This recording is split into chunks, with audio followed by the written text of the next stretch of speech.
રોકાણકાર મારી પાસે આવ્યા હતા.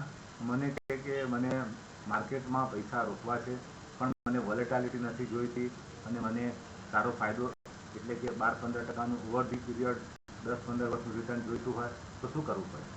તો મેં અમને એક સલાહ આપી કે તમે નિફ્ટી 20 એટલે જે આપણા દેશનો મેઇન ઇન્ડેક્સ NSEનો છે નિફ્ટી 50, એનું નિફ્ટી 20 એટલે એનો 100મો ભાગ તમને મળે છે.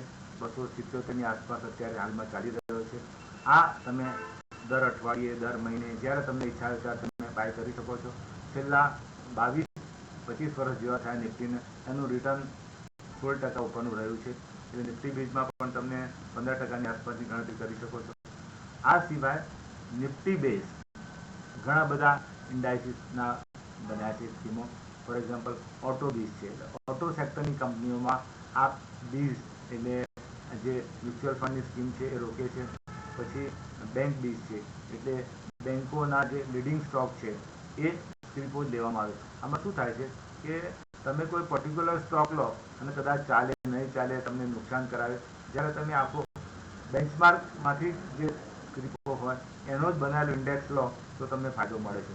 ફાર્મા બીજ છે, તો ફાર્મામાં તો ઓછામાં ઓછી 25થી વધારે કંપનીઓ છે, પણ કઈ કંપની એમાં ઉમેરવી, કઈ કંપની કાઢી નાખવી, એ લોકો ડિસાઇડ કરી અને તમને સારી કંપનીનો પોર્ટફોલિયો બનાવે છે. એટલે નિફ્ટી બીજ, ફાર્મા બીજ, બેંક બીજ, PSU બીજ છે, સિલ્વર બીજ, ગોલ્ડ બીજ છે. તમે ધારો કે ગોલ્ડ અને સિલ્વરમાં રોકાણ કરવું હોય તો પણ તમારે માટે ચાન્સ છે. પછી તમે એવો વિચાર કરો કે મારે કોઈ ફોરેનના ફંડમાં પૈસા રોકવા છે, ફોરેનમાં લિસ્ટેડ, તો મેરા એસેટમાંનું FANG ફંડ છે. FANG ફંડ એટલે ફેસબુક, આલ્ફાબેટ, નેટફ્લિક્સ અને ગૂગલ, તો આ પણ તમે પૈસા રોકી શકો છો.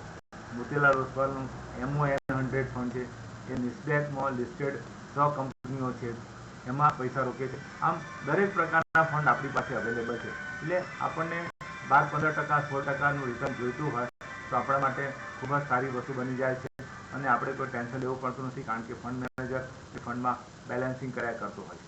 આ રીતે જુદા જુદા બીજ એટલે બેન્ચમાર્ક મ્યુચ્યુઅલ ફંડ, એની આ સ્કીમ હતી. તો બેન્ચમાર્ક મ્યુચ્યુઅલ ફંડને અત્યારે Nippon India mutual funday take over કર્યું છે, એટલે એ નિપ્પોન ઇન્ડિયાના અંડરમાં આવે છે.